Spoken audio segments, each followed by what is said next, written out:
اور فرشتوں نے اپنی علمی کوتاہی کا اور عظمت آدم علیہ السلام کا اعتراف کر لیا۔ اس پر اللہ تعالیٰ نے ان کی حوصلہ افزائی کرتے ہوئے فرمایا کہ جس معذرت کا تم اظہار کر رہے ہو اس کا بھی مجھے علم ہے، اور جو اشکال تمہارے ذہن میں پیدا ہو رہا تھا وہ بھی میرے علم میں ہے۔ تم نے جو کچھ کہا ہے وہ اعتراض نہیں تھا بلکہ فہم کی غلطی ہوئی ہے۔ اچھا، یہاں سے میں آپ کو لے کے جانا چاہ رہا ہوں، یہ تفسیر خزائن العرفان ہے، خزائن العرفان کے نام سے۔ یہ کہتے ہیں کہ آدم، اچھا یہ نہیں، یہ نہیں،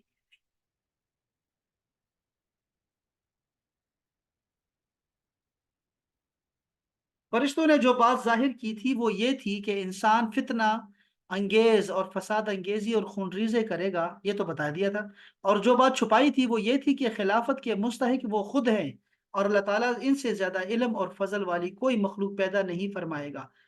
آیت سے یہ بھی معلوم ہوا کہ فرشتوں کے علوم اور کمالات میں زیادتی ہوتی ہے، انسان کے علم میں بھی اضافہ ہوتا رہتا ہے، اور وہ ہمیشہ جو ہے وہ برابر نہیں رہتا علم میں، اس کا علم مسلسل بڑھتا رہتا ہے، بڑھتا رہتا ہے۔ اچھا، اب یہاں دیکھیں ذرا باپ کہ یہ ہے ہمارے پاس تفسیر، تفسیر قرطبی، ٹھیک ہے۔ اب یہ بھی میں آپ کو اس کا نمونہ چکھاتا ہوں آپ کو، یہ دیکھیں تفسیر روح البیان ہے۔ اچھا، یہ تفسیر بیضاوی ہے، بڑی مشہور، ہمارے مدارس میں پڑھائی جاتی ہے۔ یہ تفسیر مدارک ہے، مدارک، مدارک التنزیل۔ اس کے ساتھ جو ہے یہ تفسیر نعیمی ہے، نعیمی، تفسیر نعیمی، ٹھیک ہے۔ اس کے علاوہ بھی بہت ساری تفاسیر ہیں اردو میں، اور یہ ہم سارے پڑھ بھی نہیں سکتے، لیکن میں آپ کو اس کا نمونہ دکھاتا ہوں کہ یہ کیسے تفسیر کرتے ہوتے ہیں، ٹھیک ہے۔ یہ تفسیر نعیمی ہے، یہ احمد یار خان نعیمی صاحب جو ہیں انہوں کی تفسیر، لکھی ہوئی تفسیر ہے۔ یہ پکے سنی، اور اگر سنیت میں کوئی معتدل اور خوبصورت عقیدہ بیان کرنے والا ہے، اور خاص کر اس وقت جب یہ جو فتنے جو ہے یہاں پیدا ہو گئے تھے یہاں پہ، اور اہل سنت جماعت دو حصوں میں بٹ گئی تھی، دیوبندی اور بریلوی میں، اس وقت بھی یہ لوگ جو ہے اہل سنت جماعت کو لے کے چلے تھے۔ یہ نہ بریلوی ہیں نہ دیوبندی کے فتنے، یہ چل رہا ہے نا، یہ آج کل یہ مکتب فکر، یہ جو چل رہے ہیں گروپ جو چل رہے ہیں، یہ گروپوں سے جو ہے نا اونچے، یہ تفسیر ہے، تفسیر نعیمی، بہترین تفسیر ہے جو کہ اہل سنت جماعت کی سنی کہ صحیح سنیت کا صحیح عقیدہ یہ بیان کرتے ہیں۔ ان کو حکیم الامت کہا جاتا ہے، بہترین کتابیں یہ لکھتے ہیں، اچھی کتابیں ان کی ہیں۔ اچھا، اب یہ ہیں ہمارے، یہ پرانے ہیں، اکابر میں سے ہیں، یعنی کہ ابھی 100 سال ان کو تقریباً ہوئے۔ تو یہ دیکھیں کہ یہ کیسے لکھتے ہیں، پھر میں آپ کو ذرا ادھر لے کے جاتا ہوں آہستہ آہستہ جتنا بھی ٹائم ملے گا۔ لیکن تفسیروں میں کیا ہوتا ہے، دیکھیں تفسیروں میں آپ کو بہت ساری معلومات ملتی ہے۔ اب تفسیروں کے ساتھ ہر ایک کے ساتھ جو ہے اس کا حوالہ نہیں لکھا ہوتا، تو آپ کے پاس ایک چوائس ہوتی ہے کہ آپ سرچ کریں۔ اب تو سرچ کرنا اتنا آسان ہو گیا ہے کہ نہ پوچھیں، تو یہاں آپ کو جو ملے گا وہ آپ حیران ہو جائیں گے کہ یار یہ کیا، یہ بات پہلی دفعہ سنی۔ علماء کرام کے پاس یہ تفاسیر ہوا کرتی تھی، جو ان کے پاس بہت ساری باتیں ہوتی تھی نا چیزوں کے بارے میں، ہر چیز کے بارے میں جانتے تھے، وہ ہر چیز کے بارے میں کچھ نہ کچھ جانتے تھے، وہ اصل میں یہ تفاسیر تھی ان کے پاس۔ میں ذرا آپ کو دکھاتا ہوں، ابھی تک جو میں آپ کو پڑھا رہا تھا نا، جس چیزوں سے دکھا رہا تھا آپ کو، وہ وہی ہے جو کہ ہم پڑھ رہے تھے۔ جیسے یہ تفاسیر میں کو دکھاتا ہوں، یہ جیسے میں نے بتایا سرات الجنان کے نام سے ہے، خزائن العرفان کے نام سے ہے۔ یہ دیکھیے تفہیم القرآن مودودی صاحب کی یہاں، یہ جیسے بیان القرآن اسرار احمد صاحب کی ہے، تفسیر ابن عباس، تفسیر ابن عباس ان کی ہے، ابن عباس کے، عبداللہ ابن عباس کی رضی اللہ تعالیٰ عنہ۔ اسی طرح امام ابوبکر ایک ہے، یہاں پہ بہت سارے جو غیر معروف ہے۔ ایک ہے راغب اصفہانی، امام راغب اصفہانی، ان کی تفسیر جو ہوتی ہے، یہ دیکھیں یہ لفظوں کے بارے میں بتاتے ہیں کہ یہ آسمان سے کیا مراد ہے، زمین سے کیا مراد ہے، غیب سے کس کو کہتے ہیں، یہ آدم کس کو کہتے ہیں، یہ آپ کو یہ بتایا کریں گے یہ والے۔ تو ان کے بغیر کوئی تفسیر مکمل نہیں ہوتی۔ اب جو بھی بندہ تفسیر کرے گا نا، امام راغب اصفہانی کی جو تفسیر ہے مفردات القرآن کے نام سے، اس کے بغیر تفسیر مکمل نہیں ہو سکتی۔ تو وہ اگر حوالہ دے تو ٹھیک ہے، حوالہ نہ دے تب بھی وہ یہاں سے لیتے ہوتے ہیں۔ اسی طرح معارف القرآن ہے، اسی طرح جو ہے وہ بھٹوی صاحب کی، سلام سلام بھٹوی صاحب کی، ایک ہے گیلانی عبدالرحمن گیلانی صاحب کی تفسیر تھی، ایک یہ حافظ صلاح الدین یوسف صاحب کی ہے، ایک علامہ ابن کثیر کی تفسیر تھی، اور بہت ساری تفاسیر یہاں پہ جو ہے نا وہ ترجمے بہت سارے ہیں، اور اس میں جو ہے وہ سب کے ہیں، تمام مکاتب فکر کے انہوں نے لیے ہوئے ہیں، تو یہاں سے بھی آپ کو خوب معلومات مل جایا کرتی ہیں۔ اور یہ جلندری صاحب کا ترجمہ ہے اس میں، اور یہ نجفی دیکھیں تشیع کا بھی ہے، جوادی صاحب کا بھی ہے، مودودی صاحب کا بھی ہے، مفتی نعیم صاحب کا اور تقی عثمانی صاحب کا، یہ نور الایمان، کنز الایمان احمد رضا خان بری رحمۃ اللہ علیہ کا، اور ڈاکٹر صاحب کا، حضرت القادری صاحب کا، ان کا بھی ترجمہ، سب کے تراجم جو ہے وہ آپ کو بتاتے ہیں۔ اب میں آپ کو پرانی تفاسیر دکھاتا ہوں کہ یہ لوگ کیسے تفاسیر کرتے تھے اور کیا فائدہ آپ کو حاصل ہوتا ہے اس سے۔ اب یہاں آدم علیہ السلام کا نام آیا نا، تو انہوں نے آدم علیہ السلام کے نا ان کے پورا نکالا، شجرہ نکالا کہ وہ کیا ہوا کیا نہیں ہوا تھا۔ یہ چیزیں مزہ دیتی ہیں بہت زیادہ، کہ آپ کو اب اس میں کوئی چیز، کسی چیز کے بارے میں آپ کو ڈاؤٹ ہو نا، تو آپ جا کے سرچ کر سکتے ہیں، اتنا آسان ہے، اب تو کوئی چیز بھی جو ہے نا وہ دور نہیں ہے ہمارے ہاتھوں سے۔ تفسیر عزیزی وغیرہ میں ہے کہ اب یہ ساری تفاسیر میں یہی لکھا ہے، انہوں نے وغیرہ لکھ دیا لیکن یہاں ساری تفاسیر میں یہی ہے کہ آدم علیہ السلام کی پیدائش کا واقعہ اس طرح نقل ہے کہ حق تعالی نے حضرت جبرائیل علیہ السلام کو حکم دیا کہ تمام روئے زمین سے ہر قسم کی سیاہ، سفید، سرخ، کھارا، میٹھا، نرم، خشک ایک مٹھی خاک اٹھا کے لے آؤ، مکس سب کا۔ حضرت جبرائیل جب زمین پر تشریف لائے تو خاک اٹھانی چاہی، زمین نے سبب پوچھا۔ حضرت جبرائیل نے سارا واقعہ بیان کر دیا کہ آدم جو ہے وہ خلیفہ بنایا جا رہا ہے، ان کی پیدائش کرنی۔ زمین نے عرض کیا کہ میں اس سے خدا کی پناہ پکڑتی ہوں تو مجھ سے خاک اٹھا کر انسان بنائے، جس کی وجہ سے میرا کچھ حصہ جہنم میں جائے گا۔ بات سمجھ لیں، زمین نے یہ کہا کہ اب اس کا مطلب ہے کہ آدم گناہ کرے گا اور میں بھی جو ہے ساتھ میں جہنم میں جاؤں گی، تو مجھے معاف رکھو۔ حضرت جبرائیل خالی واپس لوٹ آئے اور عرض کیا خدایا زمین نے تیری عزت کی پناہ پکڑی ہے، تیری عزت کا واسطہ دیا ہے، میں تیرے نام اور عزت کے ادب سے اس کی خاک نہ اٹھا سکا۔ یہ دیکھو نا کتنا پیارا انہیں بیان کیا۔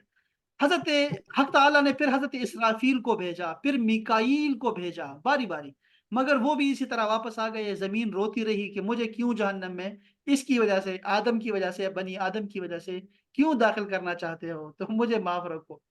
آخر میں حضرت ملک الموت اسرائیل کو بھیجا گیا، انہوں نے زمین کی ایک بھی نہیں سنی، بلکہ فرمایا میں تو اللہ کے حکم کا تابع دار ہوں، تیری عاجزی زاری کی وجہ سے رب کی اطاعت نہیں چھوڑوں گا۔ اسی لیے ان کو جان نکالنے کا کام سپرد کر دیا گیا کہ یہ ٹھیک ہے کہ تم نے ہی اس خاک کو زمین سے الگ کیا ہے، تم ہی اس کو ملانا بھی۔ اب انہیں حکم ہوا کہ اس خاک کو وہاں رکھو جہاں آج خانہ کعبہ ہے، یہاں پر خاک کو رکھو۔ فرشتوں کو حکم ہوا کہ اس خاک کا مختلف پانیوں سے گارا بنائیں۔ اب یہ کہاں ہو رہا ہے؟ زمین پہ چل رہا ہے یہ سارا کچھ۔ اب یہ ایک تفسیر ہے کہ زمین پہ آدم کو بنایا گیا ہے اور جہاں ابھی خانہ کعبہ ہے یہاں بنایا گیا ہے ان کو۔ ایک کہتے ہیں کہ نہیں یہ پہلے آسمان میں بنایا گیا، تیسرے کہتے ہیں کہ نہیں اس کو عدن میں بنایا گیا، عدن جو ہے یہ جنت الفردوس ہے، وہاں پہ بنایا گیا ان کو۔ ٹھیک ہے جی، اس طرح سے جو ہے مختلف جو ہے نا وہ روایات میں ملتا ہے۔ اب اس میں کیا بتاتے ہیں کہ یہ خانہ کعبہ کی جگہ ان کو بنایا گیا۔ فرشتوں کو حکم ہوا کہ اس خاک کا مختلف پانیوں سے گارا بنایا جائے، پانی لیا جائے، دریا نیل سے، فرات سے، دجلہ سے پانی لیا جائے اور اس کا گارا بنایا جائے۔ چنانچہ اس پر 40 روز بارش ہوئی، 39 دن تو غم اور رنج کا پانی برسا، ایک دن خوشی کا برسا۔ اسی لیے انسان کو رنج اور غم زیادہ رہتے ہیں اور خوشی کم رہتی ہے۔ پھر اس گارے کو مختلف ہواؤں سے اتنا خشک کیا گیا کہ کھنکھنانے لگ گئی، جیسے قرآن کریم میں خود ارشاد آپ نے فرمایا کہ سلسال کل فخار، یعنی کہ اس کو بجتے ہوئے گارے سے بنایا ٹھیکرے کے۔ فرشتوں کو حکم ہوا کہ اس گارے کو مکے اور طائف کے درمیان وادی نعمان میں عرفات پہاڑ کے نزدیک رکھے۔ پھر حق تعالیٰ نے خاص اپنے دست قدرت سے اس گارے کو حضرت آدم کا قالب بنایا، خود قالب بنایا اور اس کی صورت تیار کی۔ فرشتوں نے کبھی ایسی صورت نہ دیکھی تھی، تعجب سے اس کے آس پاس پھرتے تھے، اس کی خوبصورتی سے حیران تھے۔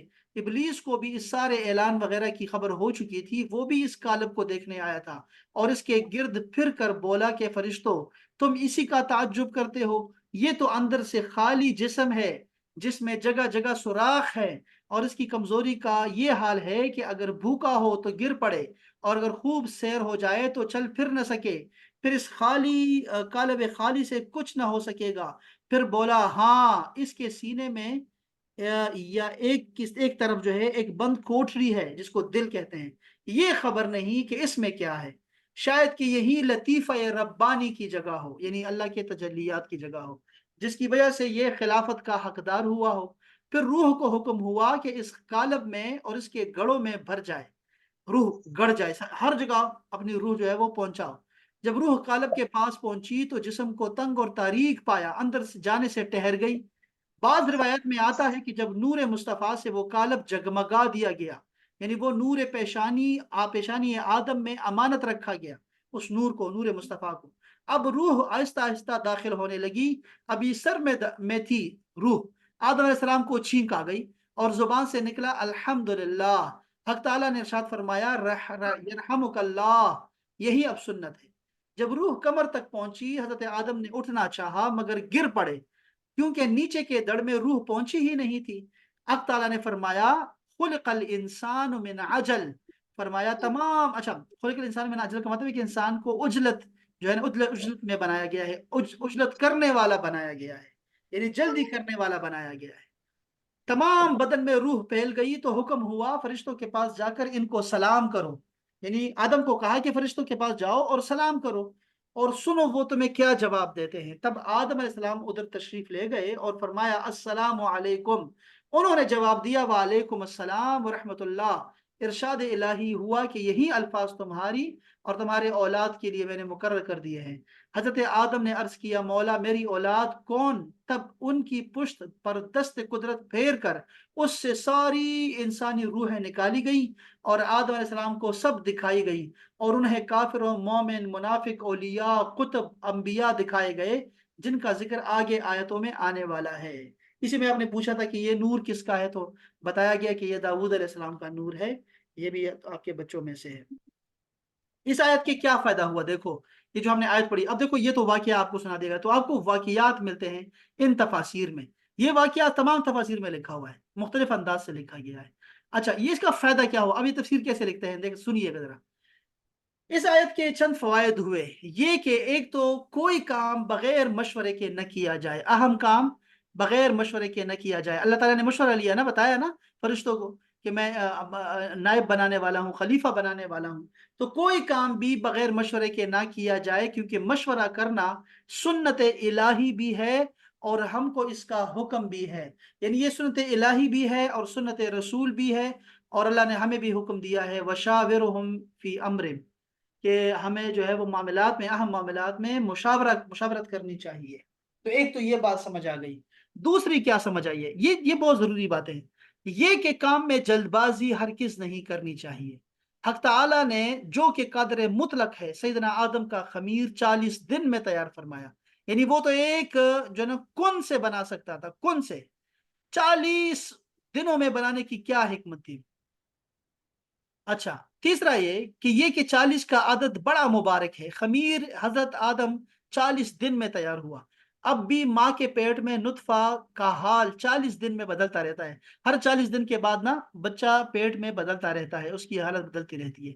پھر عورت کو 40 دن ہی نفاس کا خون آتا ہے، 40 سال میں ہی انسان کی عقل پوری ہوتی ہے، اس لیے اکثر انبیاء کرام کو نبوت اسی عمر میں ملی۔ یہ جو جملہ لکھا ہے نا نبوت اسی عمر میں ملی، اس سے بہتر یہ ہے کہ نبوت کا اعلان کرنے کا جو ہے نا حکم ہوا ان کو اس وقت، تو انبیاء کرام ماں کے پیٹ سے ہی جو ہے وہ نبی پیدا ہوتے ہیں، پیغمبر ہوتے ہیں۔ تو یہ انہوں نے لکھا کہ انبیاء کو نبوت اسی عمر میں ملی، تو چلو شاید ان کا یہی لکھا ہو۔ یہ کہ آدم علیہ السلام کا دبدبا زمین و آسمان میں ہر جگہ ہے۔ اچھا یہاں کہا نا کہ فرشتے ان کے آس پاس گزرتے تھے تو ڈرتے تھے کہ یہ کیا چیز بن رہی ہو، حالانکہ بڑے خوبصورت ہے، لیکن یہ تو اس سے تو آواز نکلتی ہے، وہ کھنکھناتے ہوئے مٹی سے تھا نا، اس لیے اور ڈرتے تھے وہ فرشتے اس سے۔ تو یہ فرمایا گیا کہ آدم کا دبدبا زمین اور آسمان دونوں جگہ ہے، ہاں ان کا پایا تخت زمین ہے، کیونکہ اس آیت میں خلیفہ کو بغیر قید کے رکھا، زمین ان کی قیام گاہ بنائی گئی ہے۔ بات سمجھ رہے ہیں آپ، یہ زمین بنائی گئی ہے، زمین کے لیے آدم کو بنایا گیا۔ پانچویں کیا بات ہمیں سمجھ آئی، یہ کہ خلیفہ کے لیے معصوم ہونا ضروری نہیں ہے، جیسا کہ شیعہ کہتے ہیں، ہاں نبوت کے لیے عصمت ضروری ہے۔ یہ ذرا سمجھو بات کو احباب، ہم کہتے ہیں اہل سنت جماعت کا عقیدہ یہ ہے کہ جو انبیاء کرام ہوتے ہیں وہ معصوم ہوتے ہیں، وہ گناہ نہیں کرتے، لیکن جو شیعہ ہوتے ہیں وہ کہتے ہیں کہ جو ائمہ ہوتے ہیں، اہل بیت کے جو امام ہوتے ہیں، 12 امام ہیں ان کے، اور ہمارے بھی ہیں وہ امام، لیکن وہ اپنے 12 اماموں کو معصوم سمجھتے ہیں کہ یہ بھی معصوم ہے، پیغمبروں کی طرح معصوم ہے۔ ہمارا یہ عقیدہ ہے کہ انبیاء کرام جو ہوتے ہیں وہ معصوم ہوتے ہیں، ان سے گناہ نہیں ہوتا، لیکن ان کے بعد جتنے بھی صحابہ ہیں، تابعین ہیں، اہل بیت ہیں یا اور اولیاء اللہ ہیں، ان کو اللہ تعالیٰ نے محفوظ رکھا ہوا ہے، یہ محفوظ ہیں، پیغمبر معصوم اور یہ محفوظ۔ محفوظ کا مطلب یہ ہے کہ ان کی کثرت عبادت کی وجہ سے، کثرت ذکر، اذکار، استغفار اور کیا کیا یہ پڑھتے رہتے ہیں، جن کی وجہ سے اللہ تعالیٰ ان کی مکمل حفاظت فرماتا رہتا ہے، اور یہ گناہ کے قریب نہیں جاتے، یہ نفس کی مکمل نگہداشت کرتے ہیں، آپ یہ تربیت کرتے ہیں نفس کی۔ تو یہ بتایا گیا کہ یہ ان سے بھی غلطی ہو سکتی ہے، اور یہ خلافت کے جناب ضروری نہیں ہے کہ خلافت کے منافی ہو۔ اچھا، یہ کہ خلیفہ کا ظاہر ہونا، غائب ہونا، اچھا یہ ٹھیک ہے، یہ تو دوسری باتیں ہیں، ہمارے ایسے کوئی ہے نہیں، اسے لیں دیں۔ یہ کہ چھوٹوں کو یہ حق حاصل ہے کہ بڑوں کی حکمت، کام کی حکمت پوچھیں۔ فرشتوں نے پوچھا نا، جیسے فرشتوں سے پوچھا کہ یہ کیوں بنانے لگے ہیں جبکہ یہ تو خون بہائے گا، تو اس کا مطلب ہے کہ جو چھوٹے ہیں وہ اگر آپ سے سوال کریں، شاگرد استاد سے سوال کر سکتے ہیں، اور جو چھوٹے ہوں گے، بچے ہوں گے، وہ اپنے بڑوں سے سوال کر سکتے ہیں کسی بھی معاملے میں، جب ان کو سمجھ نہیں آ رہی ہوگی تو وہ پوچھ سکتے ہیں۔ آٹھویں بات جو ہم نے سیکھی وہ یہ کہ بڑوں کو یہ حق حاصل ہے کہ راز کی بات چھوٹوں پر ظاہر نہ کرے، یہ ٹھیک ہو گیا نا۔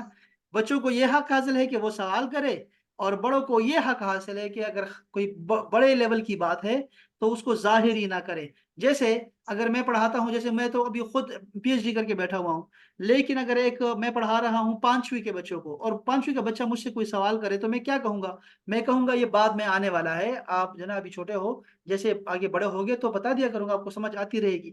ابھی میں فقہ پڑھا رہا ہوں، جیسے فقہ میں مسائل آتے ہیں، غسل کے مسائل آتے ہیں، اور پتہ نہیں کیا کیا مسائل ایسے آتے ہیں، خواتین کے بیماریوں کی باتیں آتی ہیں، اور وہ بالکل چھوٹی سی کتابوں میں لکھا ہوا ہے۔ اب چھوٹے بچوں کو کیا سمجھائیں؟ اب چھوٹے بچے جو نابالغ بچے ہیں ان کو کیا بتائیں گے کہ یہ کیا ہے، یہ جو بیماریاں ہیں یہ کیا ہیں، یا یہ جو غسل ہوتا ہے یہ کب واجب ہوتا ہے، اس کو کیا سمجھ آئے گی؟ تو اس کو یہی کہیں گے نا کہ تھوڑا صبر کر لے، تو بعد میں آگے یہ چیزیں دوبارہ آئیں گی اور پھر بتائیں گے آپ کو۔ اسی لیے میں آپ کو ہمیشہ یہ کہتا رہا ہوں، جو بچے پرانے ہیں ان کو پتہ ہے کہ اکثر سوال جو ہوتے ہیں نا وہ فضول ہوتے ہیں، اکثر سوال کے جواب ضروری نہیں ہے، بلکہ یہ آج کے ہمارے سبق میں بھی ہے، یہی بات ہم پڑھ رہے ہیں نا، تو اسی تفسیر میں یہ بھی باتیں آئیں گی کہ ہر سوال ضروری نہیں ہوتا جواب دینا اس کا، یہ آپ نے یاد رکھنا ہے، اس بات کو آپ نے یاد رکھنا ہے۔ اچھا، تو کل ملا کے ہاں کورس کی بات ہے، میں کہہ رہا تھا کہ جو کورس ہوتا ہے نا کسی بھی، جیسے قرآن مجید نازل ہو رہا تھا، پورا ایک کورس ہے، اس پہ اللہ تعالیٰ نے جب مکی صورتیں نازل کی ہیں تو اس صحابہ کرام سوالات کرتے تھے، لوگ آتے تھے سوالات پہ سوالات کیے جا رہے ہیں، یہ کیا ہے، وہ کیا ہے، اتنا کرے تو کیا ہوگا، اتنا کرے تو کیا ہے، یہ فرض ہے کہ نہیں، یہ سنت ہے کہ نہیں، یہ آپ کا مشورہ ہے یا فرض آپ نے کر دیا میرے اوپر، تو سوالات بہت کرتے تھے، اور رسول اللہ صلی اللہ علیہ وسلم نے سوالات سے منع فرما دیا اور کہا کہ پہلی امتیں ہلاک ہو گئی ہیں سوالات کی وجہ سے، اپنے انبیاء کرام سے سوالات کرتے تھے، پھر اختلاف کرتے تھے اور وہ ہلاک کر دیے جاتے تھے، تو تم سوالات زیادہ نہ کرو۔ اس لیے سیدنا عمر فاروق فرماتے ہیں کہ ہم انتظار کرتے تھے کہ کوئی گاؤں سے آئے کوئی بندہ اور بے دھڑک سوال کرنا شروع کرے، تو ہمیں کوئی نئی بات، ہمیں اور بھی باتیں جو نا سمجھ لگے۔ اصل میں قرآن مجید نازل ہو رہا تھا، آہستہ آہستہ چیزیں نازل ہو رہی تھیں، اور جو استاد ہوتا ہے وہ خوب سمجھدار ہوتا ہے کہ میں نے کس لیول پہ کیا بات کرنی ہے۔ تو بہرحال یہ بات ہو گئی کہ چھوٹے پوچھ سکتے ہیں، اور اچھی بات ہے، استاد کو نہیں جھڑکنا چاہیے، اور بڑوں کو یہ حق حاصل ہے کہ وہ کہیں کہ آگے آنے والا ہے، بے فکر ہو جاؤ، اللہ خیر کرے گا انشاءاللہ۔ اسی طرح ہم نے نوی چیز کیا سیکھی ہے، یعنی 9 نمبر پہ ہم نے کیا فائدہ ہمیں حاصل ہوا، یہ کہ علم عبادت سے افضل ہے۔ آپ نے دیکھا کہ فرشتوں نے کہا کہ ہم تمہاری تسبیح کرتے ہیں، تقدیس کرتے ہیں اور عبادت کرتے ہیں، مانتے ہیں بات کو، لیکن پھر بھی تم خلیفہ بنانے لگے ہو، آدم کو کیوں بناتے ہو؟ اس کا مطلب یہ ہے کہ علم، اللہ پاک نے جو پہلی دلیل دی ہے نا فرشتوں کو چپ کرانے کے لیے، وہ کیا دیا ہے؟ آدم کو علم دے دیا، اور رسول اللہ کو کیا دیا؟ رسول اللہ کو جو وہی قرآن دیا ہے، پہلی وہی میں فرما دیا اقرا، پڑھو پڑھو پڑھو، جو پڑھے گا وہی آگے دنیا سنبھالے گا۔ تو یہ علم کی بہت بڑی فضیلت ہے اللہ تعالیٰ کے ہاں، بہت بڑی۔ تو یہی آپ نے دیکھا کہ علم عبادت سے افضل ہے، کیونکہ فرشتے کیا تھے؟ عابد تھے، اور آدم علیہ السلام عالم تھے، مگر آدم علیہ السلام افضل ہوئے۔ اچھا یہ بھی ہے، اور قیامت کے دن جو وہ جو میں نے آپ کو بہت بتاتا ہوں، آپ پھر بتاتا ہوں آج پھر، اور اللہ کرے کہ اللہ ہمیں اسے شامل کرے، کہ اللہ پاک جب قیامت کے دن ہوگا تو عابد اور عالم ایک ساتھ اللہ کے سامنے آئیں گے، تو اللہ تعالیٰ جو ہے وہ عابد کو کہے گا جو عبادت کرنے والا ہوگا کہ تو جنت میں چلا جا، جا جنت میں چلا جا، تو وہ جنت میں جائے گا عابد، اور جو عالم ہوگا اللہ تعالیٰ اس سے فرمائے گا کہ تو یہاں ٹھہر جا، اور میں نے تمہیں علم اس لیے نہیں دیا تھا کہ میں تمہیں عذاب دوں، میں نے تمہیں علم اس لیے دیا ہے تو یہاں ٹھہر جا کہ لوگوں کی شفاعت کرو، جس کو جانتے ہو اس کی شفاعت کرو۔ تو یہ ہمارا ایک طریقہ چلا آ رہا ہے کہ مسجدوں میں بھی ہم جب ایک دوسرے سے ملتے ہیں، تعارف بناتے ہیں اور اساتذہ کے ساتھ اور جان پہچان بناتے ہیں، ہاتھ ملاتے ہیں لوگوں سے تاکہ وہ ہمیں یاد رکھے، قیامت کے دن بھی یاد رکھے۔ تو علماء کا مرتبہ جو ہے وہ بہت اعلیٰ ہے، اصل ڈرنے والے علماء ہی ہیں۔ 10ویں چیز کیا سیکھی ہم نے؟ یہ کہ اللہ کا کرم اعمال پر موقوف نہیں ہے۔ یہ دیکھا آپ نے، اللہ جس پہ کرم کرنا چاہے نا وہ گناہگار بھی ہو سکتا ہے، اس پہ یہ نہیں ہے کہ بہت بڑا عمل کرنے والا چاہیے۔ دیکھو لاکھوں سال کے عابدوں کو ان آدم علیہ السلام کے سامنے جھکا دیا گیا، انہوں نے ابھی تک ایک سجدہ بھی نہیں کیا تھا، چونکہ ابھی مضمون پورا نہیں ہوا، اس لیے آگے بات ہو جائے گی پھر۔ لیکن یہ دیکھیں نا کہ آدم علیہ السلام نے ایک چیز بتائی ان کو اور وہ سب کو کہا کہ بھائی سجدے میں گر پڑو ان کے سامنے، تو وہ سجدے میں چلے گئے اور وہ تعریف کی کہ یہ دیکھو یہ خلیفہ بنایا ہے، تو یہ واقعی کمال ہے۔ اعتراض بھی بن سکتا ہے، دیکھو تفسیر کا طریقہ دیکھو ان کا، اعتراض بھی ہو سکتا ہے کہ دیکھو تم فرشتوں کو گناہوں سے معصوم کہتے ہو، پھر کیسے کہہ رہے ہو کہ فرشتوں نے بہت سارے گناہ بھی تو کیے ہیں؟ دیکھو نا فرشتے تو بات ہی نہیں مان رہے، اللہ ان کو بتا رہے ہیں اور وہ فرشتہ کیسے اعتراض کر رہے ہیں۔ ٹھیک ہے، ایک یہ کہ انہوں نے حق تعالیٰ پر اعتراض کیا، کتنا بڑا گناہ کیا، اعتراض کیا، اور یہ بڑا گناہ ہے کہ حق تعالیٰ پہ کیسے اعتراض کر دیا؟ جواب اس کا کیا ہے؟ دیکھو یہ اعتراض نہیں تھا بلکہ حکمت دریافت کرنا تھی، اور یہ بالکل جائز ہے۔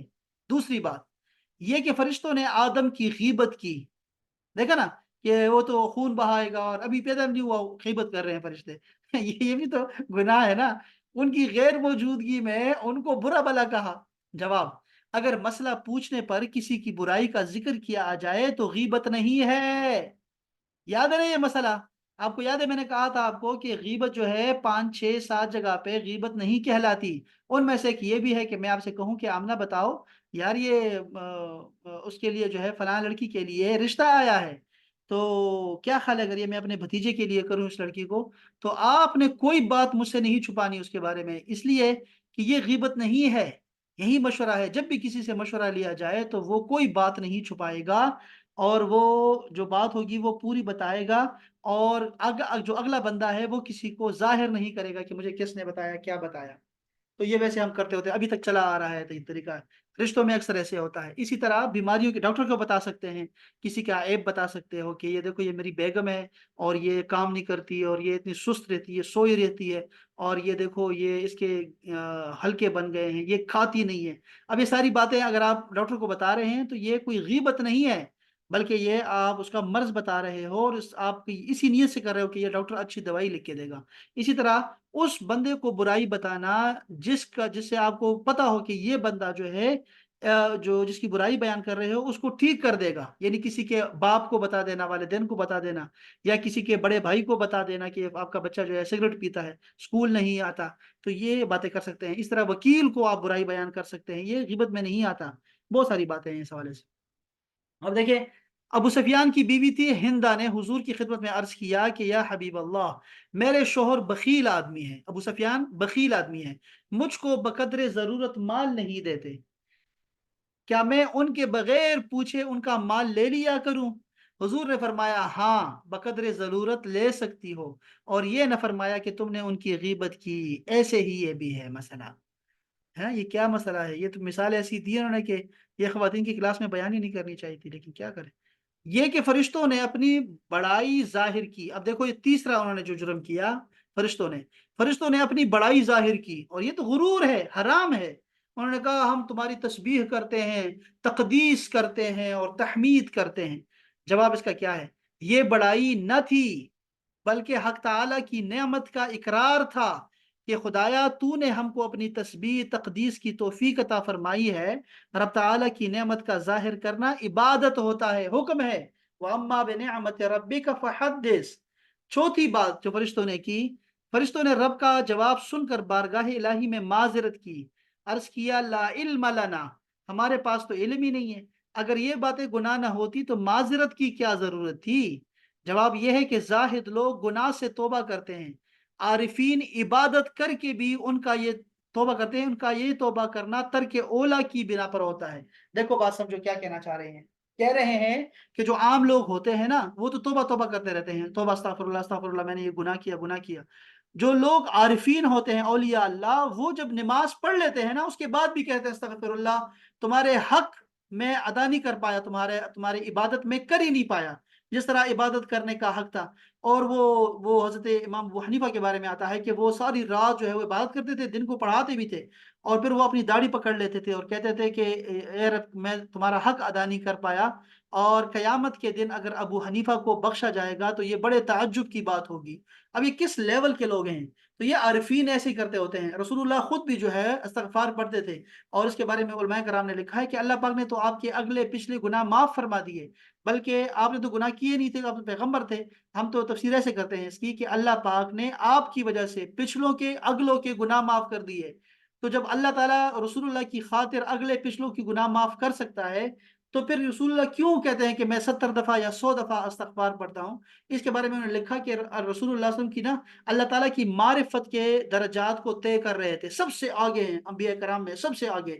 تو وہ جب بھی کسی اگلے مرتبے پر پہنچتے تو پچھلے سے توبہ کرتے، جب بھی آگے اوپر جاتے تو پچھلے سے توبہ کرتے۔ یہی ہوتا ہے، چلا آ رہا ہے، عرفاء میں بھی یہی ہے، اولیاء اللہ میں بھی یہی چلا آ رہا ہے۔ پانچویں بات کیا ہے؟ پانچویں یہ کہ ملائکہ نے کہا ان کن تم، اللہ نے فرمایا ملائکہ سے کہ ان کن تم صادقین، معلوم ہوا کہ وہ جھوٹے تھے، جھوٹ بولنا تو گناہ ہے۔ جواب اس کا کیا ہے؟ فرشتوں نے اپنے کو عبادت کی وجہ سے خلافت کے لائق سمجھا تھا، جو کہ ایک غلط فہمی تھی۔ حق تعالیٰ کی طرف سے اس کو دور کیا گیا۔ غلط فہمی گناہ نہیں، اگر کوئی شخص غلط فہمی کی بنا پر قسم بھی کھائے تو گناہ گار نہیں ہوگا، یہاں تک کہ غلط فہمی ہے اس کو، اور وہ قسم کھا لے کہ میں نے دیکھا ہے، خود دیکھا ہے، تو وہ گناہ گار نہیں ہوگا۔ یہ امور گناہ ہوتے تو رب تعالیٰ ان پر عتاب فرماتا، جیسے کہ آدم پر ہوا۔ چھٹی بات یہ کہ ہاروت اور ماروت فرشتے ہیں، ان سے گناہ کبیرہ سرزد ہوا، جیسے کہ آگے آنے والا ہے۔ ساتواں یہ کہ شیطان کو بھی بعض علماء نے فرشتہ مانا ہے، حالانکہ وہ تمام گناہ گاروں کا سردار ہے۔ پھر ملائکہ کی عصمت کیا معنی رکھتی ہے؟ جواب، ان دونوں سوالوں کا جواب انشاءاللہ وہی دیا جائیں گے جہاں ان کا ذکر آئے گا۔ یہ صحیح ہے۔ دوسرا اعتراض شیعوں کا ہے کہ اس آیت سے معلوم ہوا کہ خلیفہ کا انتخاب رب تعالیٰ کی طرف سے ہونا ضروری ہے، نہ کہ لوگوں کی رائے سے، ووٹنگ سے۔ ملائکہ بظاہر خلافت آدم کے مخالف ہوتے ہیں، مگر حق تعالیٰ کے فیصلے کے مقابل بات سب کچھ باطل ہے۔ جواب دیا، اس سوال کے جواب میں ایک تحقیقی دوسرا الزامی جواب سن لو۔ خلافت دو قسم کی ہوتی ہے، پھر وہی باتیں آ گئی تو اس کو میں چھوڑ دیتا ہوں، یہ اس کی ضرورت نہیں ہے، لیکن آپ کو صرف بتانا چاہ رہا ہوں کہ یہ تفسیر کیسے کرتے ہوتے ہیں، اور آپ دیکھ رہے ہیں کہ اس میں ہمیں کتنی باتوں کو وہ ڈسکس کر رہے ہیں۔ اب یہ دیکھو، یہ خلافت کے بارے میں کہ حضرت ابوبکر صدیق جو ہیں کیا وہ خلیفہ اول ہیں، یا حضرت علی شیر خدا جو ہیں ان کو جو ہے وہ خلیفہ اول بلا فصل جو ہے وہ ماننا چاہیے۔ اب یہ ہمارا شیعہ سنی کا اختلاف چلا آ رہا ہے۔ اب وہ کہتے ہیں کہ رسول اللہ صلی اللہ علیہ وسلم نے حضرت علی شیر خدا کو فرمایا کہ تم میرے لیے ایسے ہو جیسے کہ موسیٰ کے لیے ہارون تھا، اور تم جس کا میں مولا ہوں تم اس کے مولا ہو۔ اور یہ ساری حدیث صحیح ہیں، اور میں علم کا شہر ہوں اور علی اس کا دروازہ ہے، یہ صحیح احادیث ہیں ساری کے ساری۔ تو پھر اس کے بعد کیوں نہیں کہ ان کو رکھا گیا؟ حالانکہ ہم ابو صدیق کے جو ہے وہ ابو صدیق صاحب، سیدنا ابو صدیق کو عمر فاروق اور جو بنی ثقیف والے تھے سارے بیٹھے ہوئے تھے، مہاجرین انصار، ان سب نے خلیفہ مقرر کیا نا۔ تو وہ کہتے ہیں کہ ووٹنگ سے کیوں آپ لے کے آتے ہیں؟ تو انہوں نے پھر بتایا کہ اصل میں خلیفہ مقرر کرنا، نائب مقرر کرنا دو طرح سے آتا ہوتا ہے، اور دونوں طریقے کار ٹھیک ہیں، دونوں سنت سے ثابت ہیں، وہ سب آ سکتے ہیں۔ تو پھر یہ اس پہ ذرا تفصیلی بات ہوئی ہے یہاں پہ۔ فرشتوں نے اعتراض یہ بھی ہے کہ فرشتوں نے آدم کے متعلق فرمایا تھا کہ وہ فساد خون ریزی کریں گے، انہوں نے کچھ نہیں کیا، بلکہ وہ تو معصوم نبی تھے۔ جواب، فرشتوں کو یہ علم تھا کہ خلافت سارے انسانوں میں رہے گی اور ان میں فساد اور خون ریزی بھی ہوگی، یہ تو عرض و معروض نو انسانی کے متعلق ہے، یعنی آدم علیہ السلام کی بات نہیں ہے بلکہ بنی آدم کی بات ہو رہی تھی، یہ سارے کے سارے۔ اچھا، آپ نے دیکھا کہ انہوں نے کیسے اس کی تفسیر بیان کی؟ یہ ہے تفسیر نعیمی، آپ نے اس کا یاد رکھنا ہے۔ ابھی اس میں ایک تفسیر یہ صوفیانہ بھی کرتے ہیں، جو کہ ہر آیت کے ساتھ نہیں ہوتی، لیکن اکثر جو ہے نا آپ دیکھیں گے کہ تفسیر صوفیانہ بھی کرتے ہوتے ہیں، اور وہ بھی آتے ہیں۔ اب دیکھو یہاں پہ اتنی معلومات ہیں آدم علیہ السلام کے بارے میں کہ آپ حیران ہو جائیں گے کہ اگر یہ تفاسیر ہم پڑھتے رہیں تو ہم تو بہت بڑے عالم بن جائیں گے۔ اب یہ دیکھیں، انہوں نے سارا بتایا کہ آدم علیہ السلام جب پیدا ہوئے، آدم کا لفظ کیا ہے، آدم کس کو کہتے ہیں، وہ سارا انہوں نے بتایا ہوا یہاں پہ۔ انہوں نے عربی زبان کیسے پڑھتے تھے، اللہ پاک نے عربی زبان چھین لی ان سے، پھر سریانی زبان ان کو دے دی، وہ کیا معاملہ تھا، وہ سارا یہاں لکھا ہوا ہے سارا۔ پھر زبانوں کے بارے میں بتایا گیا، پھر یہ جو کھانے پینے کی چیزیں ہیں وہ ساری بتائی گئی۔